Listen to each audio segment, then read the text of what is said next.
Évangile de Luc, chapitre 21. Jésus, ayant levé les yeux, vit les riches qui mettaient leurs offrandes dans le tronc. Il vit aussi une pauvre veuve qui y mettait 2 petites pièces, et il dit « Je vous le dis en vérité, cette pauvre veuve a mis plus que tous les autres. Car c'est de leur superflu que tous ceux-là ont mis des offrandes dans le tronc.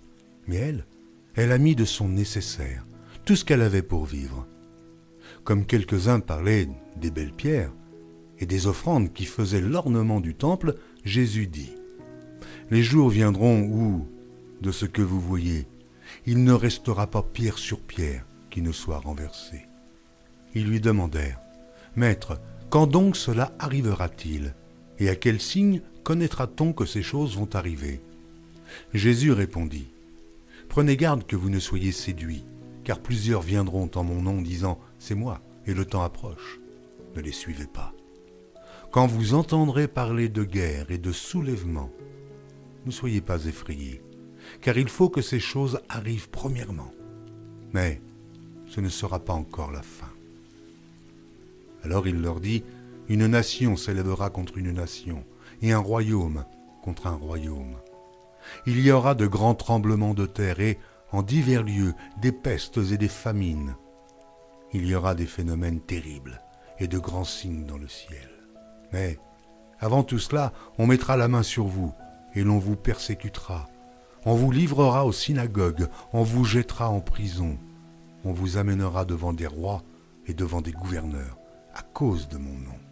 Cela vous arrivera pour que vous serviez de témoignage. Mettez-vous donc dans l'esprit de ne pas préméditer votre défense, car je vous donnerai une bouche et une sagesse à laquelle tous vos adversaires ne pourront résister ou contredire. Vous serez livrés même par vos parents, par vos frères, par vos proches et par vos amis, et ils feront mourir plusieurs d'entre vous.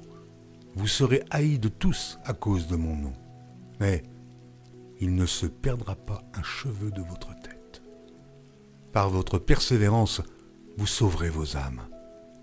Lorsque vous verrez Jérusalem investie par des armées, sachez alors que sa désolation est proche. Alors que ceux qui seront en Judée fuient dans les montagnes, que ceux qui seront au milieu de Jérusalem en sortent, et que ceux qui seront dans les champs n'entrent pas dans la ville. Car ce seront des jours de vengeance, pour l'accomplissement de tout ce qui est écrit.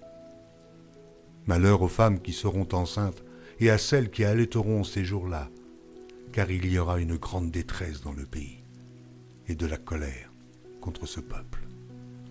Ils tomberont sous le tranchant de l'épée, ils seront emmenés captifs parmi toutes les nations, et Jérusalem sera foulée aux pieds par les nations, jusqu'à ce que les temps des nations soient accomplis.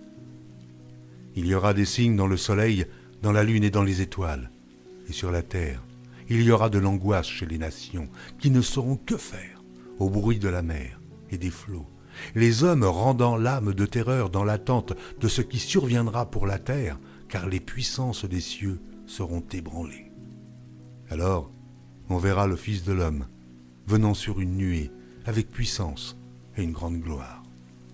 Quand ces choses commenceront à arriver, redressez-vous et levez vos têtes, parce que votre délivrance approche. Et il leur dit une comparaison. Voyez le figuier et tous les arbres. Dès qu'ils ont poussé, vous connaissez de vous-même en regardant que déjà l'été est proche. De même, quand vous verrez ces choses arriver, sachez que le royaume de Dieu est proche. Je vous le dis en vérité, cette génération ne passera point que tout cela n'arrive. Le ciel et la terre passeront, mais mes paroles ne passeront point.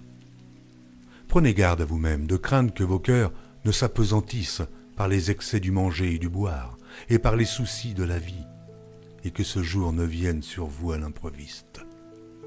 Car il viendra comme un filet sur tous ceux qui habitent sur la face de toute la terre. Veillez donc et priez en tout temps, afin que vous ayez la force d'échapper à toutes ces choses qui arriveront, et de paraître debout devant le Fils de l'homme. Pendant le jour, Jésus enseignait dans le temple, et il allait passer la nuit à la montagne appelée montagne des Oliviers. Et tout le peuple, dès le matin, se rendait vers lui dans le temple pour l'écouter.